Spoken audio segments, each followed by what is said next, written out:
বিচার করার? আপনারা কেউ না বিচার করার, আমার বিচার আমার সৃষ্টিকর্তা করবে।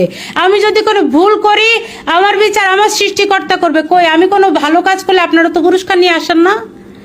বাংলাদেশে কত মানুষ ভালো কাজ করে, আপনারা তো কোনো পুরস্কার নিয়ে আসেন না। তাহলে তৌহিদি জনতার কাজকে খালি লুটপাট চোটপাট হানাহানি মারামারি, ওর চুল কাটটা দেওয়া, ওর বাল কাটটা দেওয়া, এগুলা আমরা তৌহিদি জনতার কোনো উৎপাত বাংলাদেশে এরপরে দেখতে চাই না।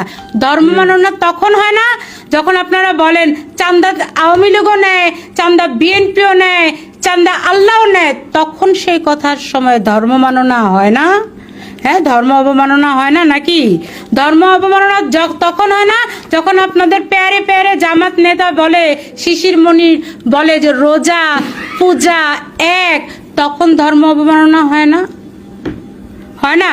উত্তর দিবেন কথার। তারপর পাবনার যে ইকবাল সাহেব যখন বলে নামাজ রোজা হজ জাকাত কালিমা সব কিছু চাইতে সবচেয়ে বড় ফরজ কাজ কি? রাষ্ট্রের নেতা নির্ধারণ করা, তখন ধর্ম অবমাননা হয় না? ইচ্ছা মতো যখন এরা কোরআন শরীফের আয়াতকে বানায়, হ্যাঁ, তারপরে যে শিবিরের সেক্রেটারি সাদ্দাম যখন বলে যে মহানবী হযরত মুহাম্মদ সাল্লাল্লাহু সাল্লাম মক্কা থেকে মদিনা পালিয়ে গিয়েছিলেন, তখন হয় না? এই আজহারিরা যখন আমাদের নবীজিদেরকে নিয়ে নবীজিকে নিয়ে কথা বলে, খাদিজা রাদিয়াল্লাহু তাআলাকে নিয়ে কথা বলে, তখন ধর্ম অবমাননা হয় না? শাহজাহান সাহেব যে বলতেছে ইদানিং কালে, আপনারা শুনতে পান না যে আল্লাহ নাকি সিদ্ধান্ত দিয়েছেন জামাত ক্ষমতায় দিবেন? আল্লাহ সিদ্ধান্ত দিয়ে দেয় কখনো?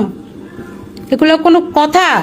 আমির হামজার মতো একটা বেকুব জামাত নেতা যখন বলে জামাত ইসলামকে ভোট দিলে 18 কোটি জনগণের নামাজের সব পাবেন, তখন ধর্ম অবমাননা হয় না?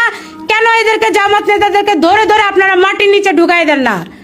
তখন আপনাদের মনে হয় না যখন মহিলারা ওই সমস্ত জামাতের আসরে যখন বসে, তখন মহিলাদেরকে ভুল বুঝায়, কি বলে জানেন? বলে মরলে নাকি প্রথম প্রশ্ন হবে যে তুমি কোন মার্কায় ভোট দিছিলা।